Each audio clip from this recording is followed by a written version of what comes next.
ఒక ప్రశాంతమైన సరస్సు వద్ద పొడవైన చెట్ల మధ్య ఒక తల్లిబాతు తన గుడ్లుగూడు పెట్టి కాచుకుంటూ ఉంది. ఒక్కొక్కటి పగిలి అందమైన పసుపు రంగుబాతు పిల్లలు బయటకు వచ్చాయి. కాని చివరిగూడు పగలేందుకు ఎక్కువ సమయం పట్టింది. చివరకు దానిలోంచి ఓ చిన్నబాతు బయటకు వచ్చింది. కాని ఆ బాతు వేరుగా కనిపించింది. అతని రెక్కలు గోధుమ రంగులో ఉండి కొంచెం పెద్దగా అటు ఇటు తొందరపడి నడిచేవాడు. ఇతర బాతు పిల్లలు నవ్వుతూ, "నువ్వు మాతో ఉండడానికి అర్హుడివి కాదు" అని తిట్టాయి. తనతో ఉన్న ఇతర పక్షులు కూడా అతన్ని అగౌరవించాయి. ఎక్కడికి చెందని భావనతో ఆ చిన్నబాతు అక్కడి నుండి వెళ్ళిపోవాలని నిర్ణయించుకున్నాడు.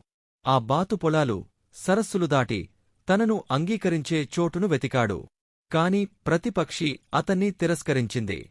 కాలాలు మారుతున్నా అతను ఒంటరితనాన్ని, ఆకలిని, మంచు పడే చలిని భరించాడు. ఒకరోజు వసంత ఋతువు వచ్చినప్పుడు అతను నీటిపై తేలుతున్న అందమైన తెల్లటి హంసలను చూశాడు.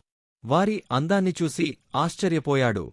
అతను వారిని దగ్గరగా వెళ్లి చూసే ప్రయత్నం చేశాడు, కాని తిరస్కరణకే సిద్ధంగా ఉన్నాడు. కాని నీటిలో తన ప్రతిబింబాన్ని చూసి అతను ఆశ్చర్యపోయాడు. అతని రెక్కలు ఇప్పుడు తెల్లగా మెరిసిపోతున్నాయి.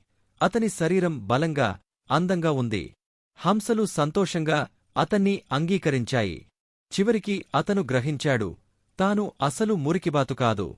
మొదటి నుండి అతను హంసే. అసలైన అందం మన రూపంలో కాదు, మన మనస్సులో ఉంటుంది. కొన్నిసార్లు మన అసలు స్వరూపాన్ని తెలుసుకోవడానికి సమయం పడుతుంది, కాని ఒకసారి తెలుసుకున్నాక మనం ఎక్కడికి చెందాలో అర్థమవుతుంది.